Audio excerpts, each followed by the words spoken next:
마태복음 1장 1절로 21절까지의 말씀입니다. 마태복음 1장 1절로 21절까지 말씀. 아브라함과 다윗의 자손 예수 그리스도의 계보라.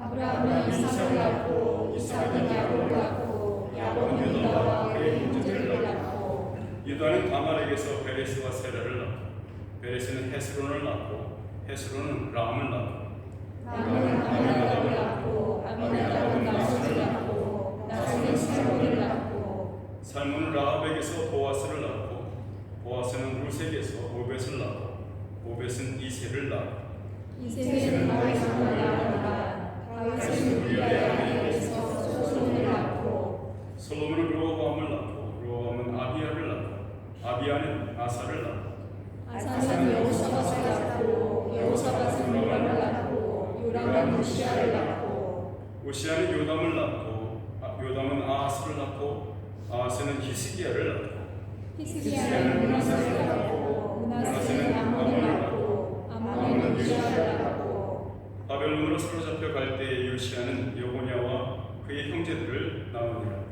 바벨론으로 사로잡혀간 뒤에 여고냐는 스알디엘을 낳고 스알디엘은 스룹바벨을 낳고 스룹바벨은 아비옷을 낳고 아비옷은 엘리야김을 낳고 엘리야김은 아소르를 낳고 아소르는 사독을 낳고 사독은 아킴을 낳고 아킴은 엘리옷을 낳고 엘리옷은 엘라사를 낳고 엘라사는 mat단을 낳고 mat단은 야곱을 낳고 야곱은 마리아의 남편 요셉을 낳았으니 마리아에게서 그리스도가 칭하는 그리스도가 나시니라. 그러중 모든 대수가 아브라함부터 다윗까지 14대요 다윗부터 바벨론으로 사로잡혀 갈 때까지 14대 바벨론으로 사로잡혀간 후부터 그리스도까지 14대더라. 예수 그리스도를 나시는 영광이라. 그 영광이 마리아와 요셉과 약혼하고 동거하기 전에 성령을 받게 된 것이 나타나더니 그의 남편 요셉은 의로운 사람이라 그를 드러내지 아니하고 가만히 끊고자 하여 이 일을 생각할 때에 주의 사자가 명령하였는데 다윗이가 요셉과 내 아내 마리아 그를 무서워하지 말라. 내게 듣는 자는 성령으로 받을 것이라. 함께 읽습니다. 아들을 낳으니 그 이름을 예수라. 이는 그가 자기 백성을 그들의 죄에서 구원할 자였으라 하니라. 아멘. 거룩한 하나님의 말씀을 기쁨으로 받으시기 바랍니다. 앉으십시오.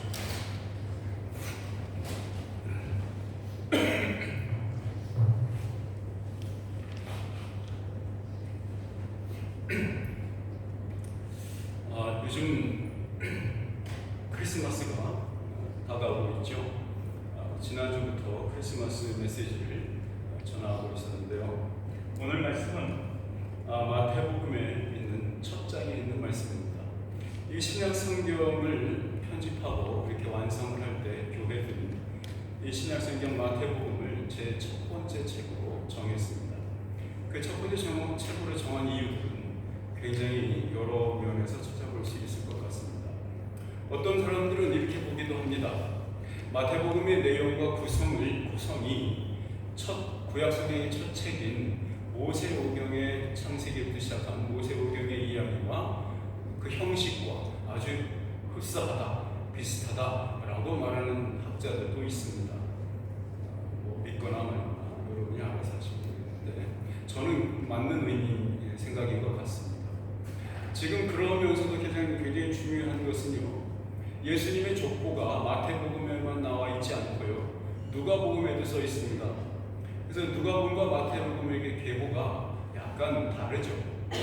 그 다른 이유는 마태가 기록한 의도와 목적, 그리고 누가가 기록한 목적과 의도가 서로 약간 다른 앵글을 갖고 있기 때문에 그렇습니다. 누가복음의 계보가 마리아를 중심으로 한 계보인 것입니다. 그런데 우리가 지금 읽었던 이 마태복음의 계보는 요셉을 중심으로 한 계보가 맞습니다.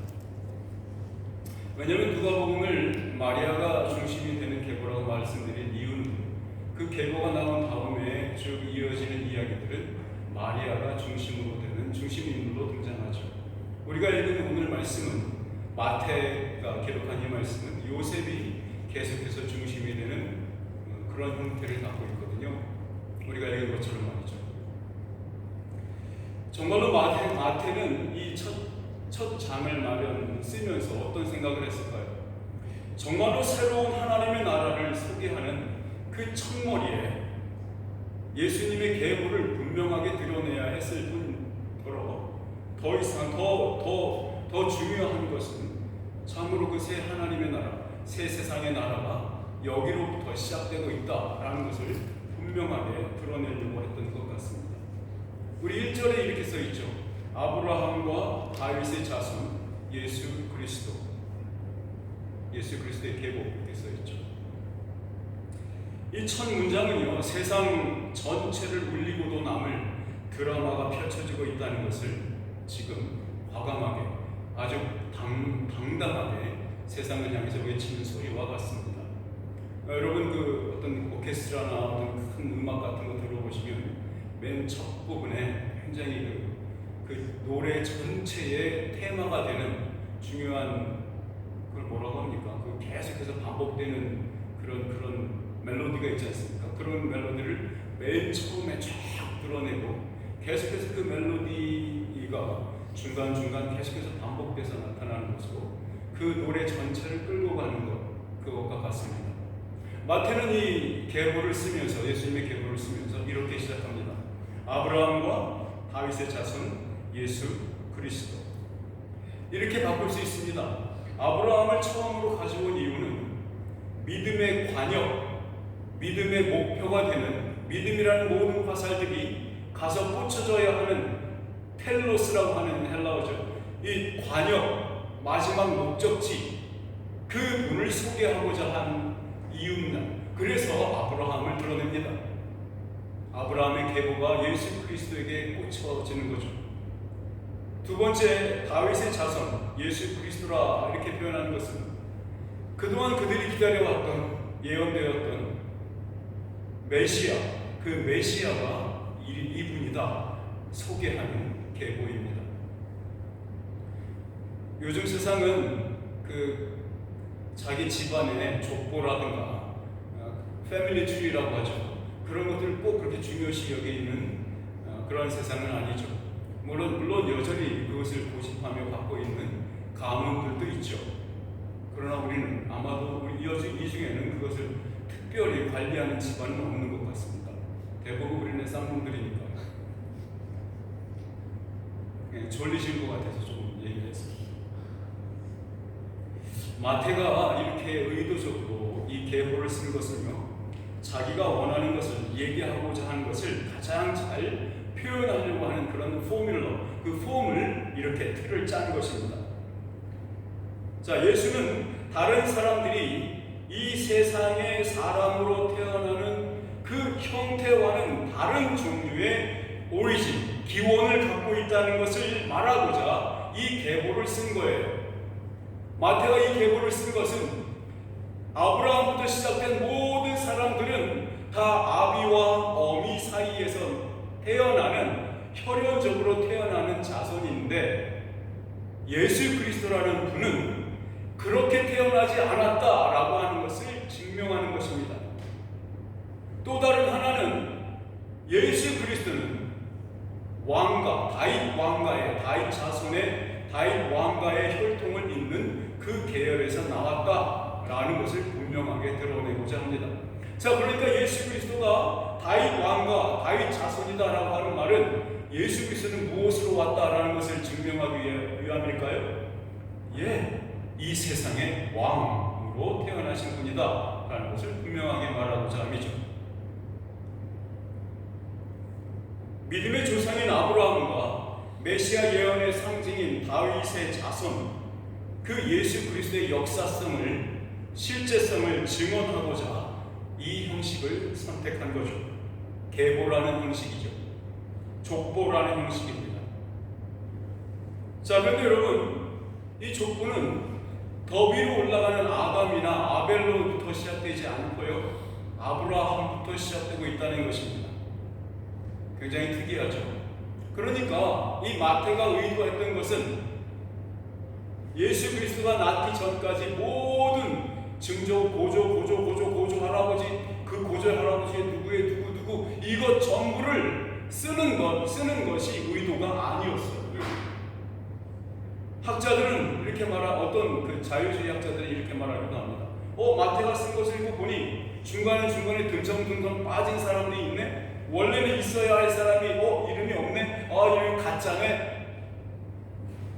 이렇게 말하는 사람들이 있어요. 참 답답하죠. 한심합니다. 마태가 아브라함부터 기록을 한 거잖아요. 그 이유가 분명히 드러나고 있지 않습니까? 그 이유를 마태 스스로 어떻게 표현하고 있냐면 17절에 이렇게 써 있습니다. 우리 17절 말씀 같이 한번 읽어볼까요? 시작. 그런즉 모든 대수가 아브라함부터 다윗까지 14대로 다윗부터 바벨론으로 사로잡혀갈 때까지 14대, 바벨론으로 사로잡혀간 후부터 그리스도까지 14대더라.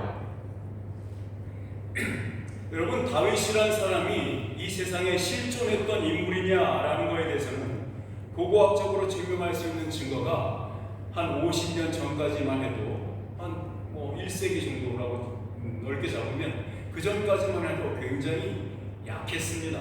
미비했어요. 고고학적 유물이 나타나지 않았거든요.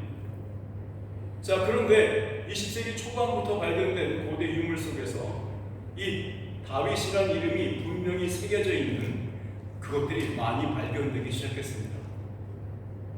이스라엘 북단의 최북단에 단이라는 곳이 있습니다.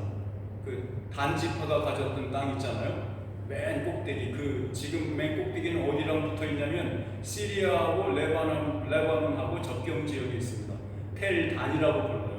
그 단이라는 곳에, 텔 단의 곳에, 또 그리고 헤브론 근처에 있는 텔 에톤이라는 곳에서 그 다윗의 집, 다윗의 왕가라고 글자가 새겨져 있는 아주 빼도 박도 못하는 큰 글자로 서 있는 아주 돌에 새겨져 있는 게 발견이 됐어요. 여러분 확인하고 싶으시면 가시면 됩니다. 가서 직접 보시면 돼요. 그런데 간다고 해서 직접 확인이 됩니까?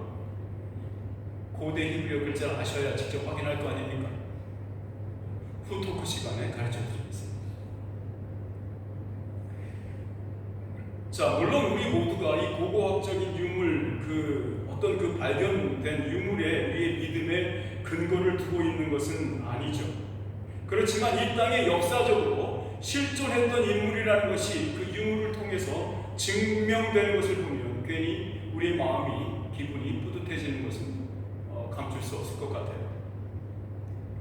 유대인 독자를 염두에 두고 쓴 이 마태의 예수 계보는 아마도 처음 읽었던 어떤 유대인이라도 이 계보를 처음 읽으면 머리를 갸우뚱하게 만들었을 것이 분명합니다. 왜냐하면 일반적으로 통용되던 당시의 족보와는 달랐기 때문이죠. 어떤 유대인들은 분명히 언짢아 있을 수도 있죠. 왜냐하면 남자들만의 계보를 쓴 것이 아니라 여자도 포함됐기 때문입니다. 보통 그 당시 우리나라도 마찬가지죠. 한 150년 전만 합시다. 조선시대에 뼈대 있는 가문들의 족보에는 여성이 기록되는 것이 굉장히 드문 일입니다. 거의 남자들만 이름이 빼곡하게 누구 이렇게 나오죠. 이 유대인들도 마찬가지였습니다. 예수님 당시에 굉장히 유명했던 책 중에 하나가 벤 시라프라고 불리는 책인데 거기에서 표현된 족보가 드러난 적이 있는데요. 그 족보에는 여성의 이름이 하나도 드러나지 않아요. 그리고 그 족보를 쓴 랍비는 여성 비하주의자였습니다. 그 당시에는 모두가 그랬습니다. 자, 그런데 마태가 이렇게 예수님의 족보에 여성의 이름, 여인의 이름을 쓴다는 것은 대단히 파격적이고 혁명적인 일이었습니다. 그러니 당시 일반적인 유대인들이 이 족보를 읽잖아요. 마태복음 첫 장을 딱 펴서 읽지 않습니까? 그러면 흠칫 놀라는 겁니다. 소스라치게 놀라요. 충격에 빠지기도 하는 거죠. 아니, 왜 여자가 여기 들어와 있지? 그런데 보십시오. 그것뿐만이 아닙니다. 이 여인들이 이방인 출신이었습니다. 참 기가 막히지 않습니까? 유대인 여자도 아니고 이방인들이란 말이죠. 이방인. 여기에 나온 여자들은 다말, 라합, 룻, 밧세바 이렇게 등장합니다. 공통적으로 보면 물론 동의하지 않으실 수 있겠지만 재혼한 여자가 되는 거죠. 동의하지 않을 줄 알았습니다. 어쨌거나 이 밧세바도 우리아의 아내였다가 솔로몬의 아내가 된 사람이었죠. 라합은 원래 창녀였지 않습니까? 근데 살몬이라는 남편을 맡게 된 거죠.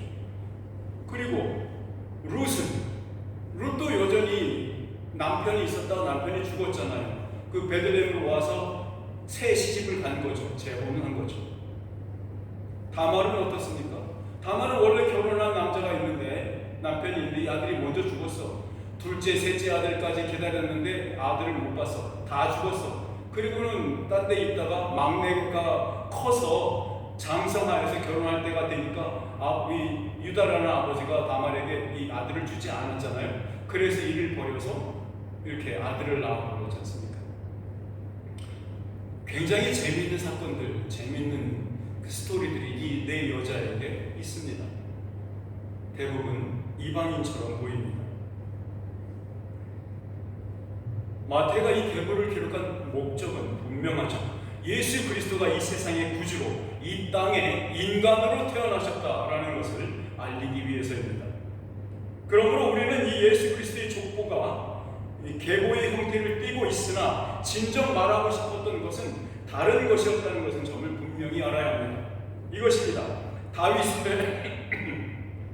다윗의 자손으로 나신 예수 그리스도는 세상 인간의 족보로는 설명할 수 없는 방법으로 오신 분이라는 것을 설명하고자 하는 것입니다. 누가 누굴 낳고 또 누구는 누굴 낳고 또 누구는 누구를 낳고 하는 형식으로 나신 분이 아니라는 것을 증명하는 것입니다. 왜 이것이 중요할까요? 왜 역사적 실제성, 이 시간에 실존했던 분이라는 것, 이 땅에 우리와 같은 사람의 몸으로 오셨다는 것이 왜 그렇게 중요한 것일까요? 여러분, 위클리프라는 선교단체가 있습니다. 그 위클리프 선교단체에 주로 성경을 번역하거나 그 어떤 미개 민족들, 부족들에게 가서 그 부족들에게 철자를 자음과 모음을 새롭게 만들어줘서 문자를 만들어줘서 문자 사역, 책 사역, 문서 사역하는 선교단체 중에 위클리프라고 불리는 단체가 있었습니다. 자, 그곳에 한 여성 선교사님이 있었습니다. 그분의 이야기가 참으로 재밌습니다. 그분 또한 이 위클리프 선교사로서 어떤 미개 부족에게 파송되어서 글을 봤습니다. 거기에는 사람들이 말하는 말만, 오럴만 있었어요. 랭귀지가 오럴 랭귀지만 있었어요. 그러니까 여전히 리틀 랭귀지가 없었어. 그러니까 이 사람들은 말은 하지만 말로 의사소통하는데 써놓는 글이 없었어요. 그래서 그분은 첫 10년의 사역 동안 그곳에서 문자를 만들어줬습니다. 물론 영어라는 철자, 자음을 사용해서 이렇게 그들의 언어를 표현했죠. 그래서 10년 동안 그들에게 언어를 가르쳐줬습니다. 그 첫 10년의 사역을 마친 다음에 이런 결정을 했습니다. 이분들에게 성경을 읽혀야겠다 라고 해서 처음으로 성경 번역 작업에 들어갔습니다. 맨 처음 번역하려고 했던 책이 바로 마태복음이었습니다. 첫 10년, 또다시 10년을 들여서 마태복음을 완역했습니다. 완벽하게 번역을 했죠. 자, 번역을 해서 이게 책으로 만들어서 트럭으로 싣고 오는 날이 됐어요. 야, 이건 엄청나게 기쁘죠. 어떻게 이 말씀이 이 부족들에게 어떻게 잘 전달될까? 아주 그냥 희망에 찼죠. 트럭에다 잔뜩 싣고서 왔어요. 자, 그런데 재밌는 것은 그 부족민 어느 한 사람도 그 책에 관심을 보이지 않는 거예요. 오히려 그들이 관심을 보인 것은 트럭이었습니다. 트럭에만 관심이 쏠려가지고 책을 안 보는 거야. 너무도 실망했죠. 이 선교사님은 야, 내가 이거 쓰고 한 것인가? 너무도 절망했고 실망했습니다. 그러다가 마음에 다시 다잡고 다시금 번역 작업을 다시 하기로 했습니다. 왜냐하면 첫 번째 번역했던 마태복음에는 1장이 빠져있기 때문에 그렇습니다. 이 예수 그리스도의 계보 있지 않습니까? 이 누가 누굴 낳고를 뺐어요. 그리고 2장부터 번역을 한 거였죠. 다시 1장을 번역하기 시작했습니다. 번역이 완성이 되고 다시 책을 만들어냈죠. 어떤 일이 일어난지 아십니까? 그 책을 받아들고 읽었던 추장이, 부족 추장이 이 선교사님을 찾아와서 묻는 거예요. 아니, 지금 여기에 써 있는 이 예수라는 사람이 당신이 그동안 그렇게 얘기했던 바로 그 예수냐고 이렇게 묻는 거예요. 그 선교사님, 왜 맞습니다. 그가 내가 그토록 20몇 년 동안 부르짖었던 예수 그리스도입니다. 주장이 예수 그리스도를 영접했습니다. 제자가 되었습니다. 그 부족들이, 많은 사람들이 제자가 되었습니다. 어떤 차이가 있었는지 여러분 짐작하시죠? 예수 그리스도가 그들에게 전달될 때 이 계보가 없었을 때는 어떤 의미로 전달됐을까요? 설화, 신화, 이야기 속의 인물로만 전달됐었어요. 이 족보가, 이 계보가 전달됐을 때 그들은 비로소 진짜 사람이었구나 이해한 겁니다. 그리고는 예수 그리스도를 구주로 받아들이는 일이 있었다고 합니다.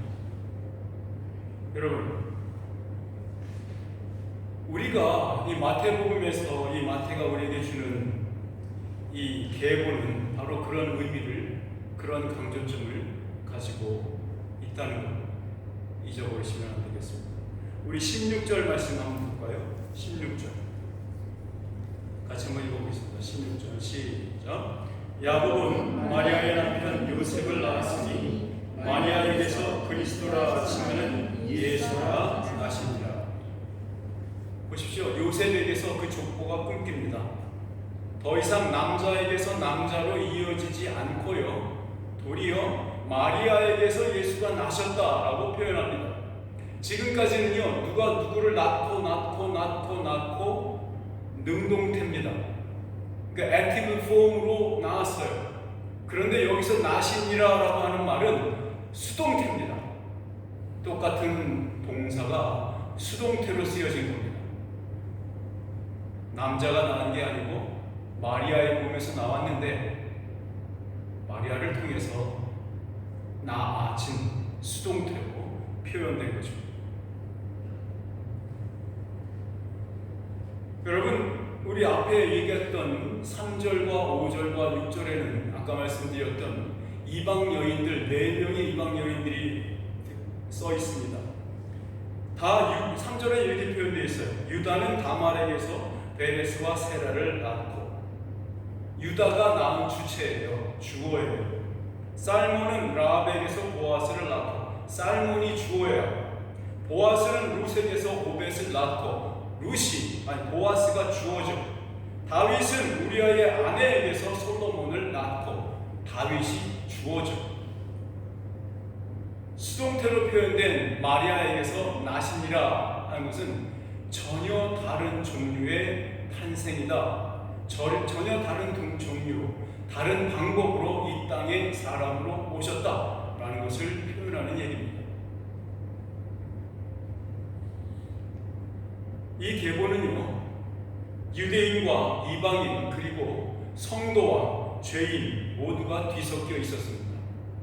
마태의 계보 말입니다. 마태가 강조하여서 주장하고 하신 것은 바로 이것입니다. 여기에 연로된 이 모든 사람들을 구원하시는 그가 예수 그리스도, 세상의 구주다라고 말하는 겁니다. 제 말씀 이해하셨습니까? 아브라함부터 시작된 그 모든 사람들, 14대로 끊어진, 3번에 나눠진, 단락으로 나눠진 그 기록된 모든 사람들의 이름 기억하시죠? 우리가 읽었지 않습니까? 그 사람들 모두가 누구를 통해서 구원받느냐? 예수 그리스도 이 아기로 인해서 구원받는다라는 것을 이야기하는 겁니다. 자, 그러니까 이 족보, 이 믿음의 계보는, 다윗 자손의 계보는 예수 그리스도가 어디로부터 나오느냐는 오리진만 설명하는 것이 아니라 이 기록된 모든 사람들의 구주가 바로 예수 그리스도다 라고 말하는, 선포하는 내용입니다. 마태는 유대인, 이방인, 그리고 남자, 여자 모두를 그들의 죄에서 구원해내실 그분, 그 세상의 구원자가 예수 그리스도라고 말하는 겁니다. 여러분, 이것이 참으로 적절한 깨달음이 되는 것은 마태복음의 마지막 구절들과 비교하면 이해가 충분히 될 수 있습니다. 이런 것을 수미상관이라고 부르는데, 수는 머리를 뜻하는 것이고 미는 꼬리를 뜻하는 겁니다. 머리와 꼬리가 서로 쌍관, 하나의 한 통속이다 혹은 한 파이프다, 이렇게 이해하시면 됩니다. 영어로는 inclusive form이라고 말하죠. 자, 우리 마태복음 28장 한번 펴서 한번 읽어봅시다. 마태복음 맨 마지막 장입니다. 맨 마지막 장 18절에서 20절까지 한번 보시죠. 우리 그 부분 아주 우리가 잘 아는 구절이잖아요. 함께 같이 읽어볼까요? 시작. 예수께서 나와 말씀하여 계시되 하늘과 땅의 모든 권세를 내게 주셨으니 그러므로 너희는 가서 모든 민족을 제자로 삼아 아버지와 아들과 성령의 이름으로 세례를 베풀고 내가 너희에게 분부한 모든 것을 가르쳐 지키게 하라. 볼지어다 내가 세상 끝날까지 너희와 항상 함께 있으리라 하시니라. 아멘.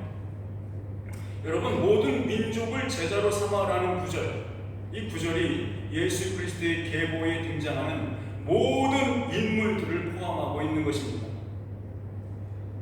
그러므로 마태는 이 아기 예수의 탄생을 단순히 놀랍고 기적적인 일로만으로 보고 있지 않습니다. 마태는 이 계보를 통해서 예수 이전에 존재했던 모든 사람들도 예수로 인하여 구원 얻을 자들이라는 것을 외치고 있는 것입니다. 이 세상에, 오는 세상의 구원자로 오시는 메시아 예수 그리스도는 그분이 이 땅에 나기까지 그 긴 시간을 채워왔던 그 모든 믿는 자들을, 믿음의 백성들을 구원하는 분으로 이 땅에 소개되는 것입니다. 또한 예수 그리스도 이후에 예수님께서 다시 오시는 그 재림의 날까지 이 땅에서 그 믿음의 족보를 채워가는, 메꿔나가는 여러분, 우리와 모든 민족들을 구원하실 분이라고 소개하고 있는 것입니다. 여러분, 우리는 이 계보를 읽으면서 마음이 뜨거워져야 됩니다. 구원의 보장성이 여기서 읽혀져야 합니다. 또한 예수 그리스도를 영광 돌리고 그에게 은혜를 구하는 것, 이것이 우리가 이것을 읽는 사람들의 모습이, 태도가 되어야 합니다. 마태는 예수 그리스도의 계보를 기록한 후에 곧바로 요셉에 대하여 말하고 있습니다. 마리아를 중심으로 그 계보를 설명한 누가복음과 달리 마태는 요셉을 중심으로 이야기를 풀어나가고 있습니다. 꽤 오랜 기간 동안 아버지와 아들의 관계로 예수님과 함께 살았던 요셉이 어떤 사람이었으며, 예수님의 탄생 이야기에서는 요셉이 어떤 의미, 어떤 기능, 어떤 일을, 어떤 사역을 담당하고 있었는지가 기록되어 있습니다. 너무도 중요한 구절이죠.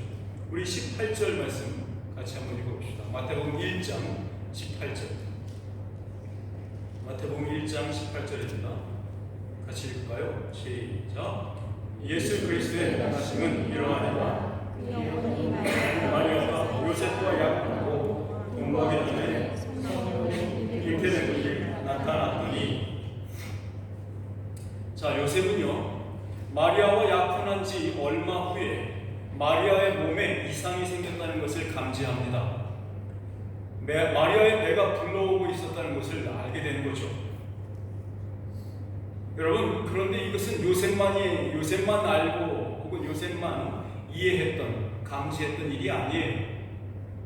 이 일은 갈릴리 나사렛 지방의 모든 사람이 알게 된 일이다, 이렇게 이해하시면 됩니다. 요셉만 안 게 아니에요. 동네 사람들, 마을 사람들, 그 도시 전체가 이 일에 대해서 알게 됐다라고 이해하시면 됩니다. 신약 성경 전체에서 볼 수 있는 마리아에 대한 평가는 그녀가 시종일관 거룩한 사람이었다고 쓸 뿐만 아니라 예수의 어머니가 됨으로써 치러야 했을 너무도 비싼 대가를 기꺼이 받아들이려고 했던 사람이다, 이렇게 평가하고 있습니다. 여러분, 마리아는 비록 자신에게 일어난 이 초자연적인 임신을 믿음으로 받아들였으나 당시 대다수의 사람들에게는 돌로 맞아 죽어야 할 여자로 받아들여졌을 것입니다. 동네에서 온갖 망신을 당하고 죽을 수도 있었을 겁니다. 그녀는 이렇게 말했습니다. 당신 말씀대로 제게 이루어지이다 라고 말이죠. 가브리엘 천사의 수태고지 어넌시에이션에서 마리아는 그것을 믿음으로 받아들입니다. 그러나 오랜만에 만난 마리아의 몸이 변한 것을 요셉이 봤죠. 그 요셉의 반응이 19절에 써 있습니다. 같이 한번 읽어볼까요? 시작. 그의 남편 요셉은 의로운 사람이라 그를 드러내지 아니하고 가만히 끊고자 하여. 자, 요셉은 의로운 사람으로 평가되고 있죠. 의롭다고 평가받는 이유는 이어지는 그의 행동들로 충분히 설명되고 있는 것 같습니다. 먼저는 마리아의 임신 사실을 동네방네에 드러나지 않았다라고 써있죠. 왜냐하면 이러한 간음 형태, 이 간음으로 인해서 아이를 베는 일은 당시에는 투석형으로 돌 맞아 죽는 그런 처형 방법으로 처형해야 하는 너무도 큰 일이었기 때문에 요셉은 마리아의 생명을 보존하는 선택을 하게 되었습니다. 그래서 요셉은 의롭다고 평가받는 것입니다. 둘째, 요셉이 가만히 끊고자 했던 그런 행동은 모세의 율법이 금하고 있었던 파혼을 하려 했던 것을 의미합니다. 여러분, 모세의 율법도 정당하게 치러진 결혼 관계가 쉽게 파혼으로 끊어져 버리는 것을 금하고 있었습니다. 요셉은 모세의 율법에 써 있는 파혼을 금하는 그 일이 있을지라도 파혼을 생각하고 있었던 겁니다. 왜 그랬을까요? 조용한 파혼을 생각하고 있었어요. 왜 그랬을까요? 만일 마리아가 예수를 잉태한 시기가 요셉과 동거를 시작한 후였다면 예수는 당연히 요셉이 낳은 아이로, 요셉의 아들로 받아들여져서 더 이상 초자연적인 성령의 잉태하심을 증거할 수 없게 되겠죠. 반대로 요셉과 정혼하기, 약혼하기 이전에 예수를 잉태하게 되었다면, 가브리엘로 말미암아 말이죠, 성령의 잉태로 말미암아 예수를 잉태한 것이 요셉과 약혼하기 전이었다면 그 어떤 보복도 받지 못하고 돌에 맞아 죽었을 것입니다. 결국 이 두 가지 경우 모두 우리에게 구주가 나시는 일이 불가능했었을 것입니다. 참으로 놀라운 하나님의 지혜입니다. 그토록 놀라운 하나님의 신적 지혜와 계획과 그 실행하시면은 늘 혼자 하지 않으시려는 하나님의 나누어 주심, 또한 인간으로 하여금 자신의 사역과 자신의 일에, 거룩한 그 일에 참여토록 하게 하시는 하나님의 속성이 그 밑그림으로 깔려 있었습니다. 요셉으로 하여금 그 거룩하고 영광스러운 하나님의 구원의 계획에 동참하게 하도록 한 것은 무엇이었을까요? 요셉의 의로움이었습니다. 요셉은 마리아의 신변과 잉태된 아기의 생명을 구하고자, 살리고자 모세의 율법을 어기는 것을 선택합니다. 그러니까 평소에 요셉이 갖고 있었던 그 의로움에 대한 생각 속에는 단순히 율법에 순종하고 규칙을 모든 이에게 평등하게 적용하는 그 의로움, 그 이상의 것이었습니다. 보통 그 당시에 이해되는 의로움은 이것이었습니다. 보복입니다.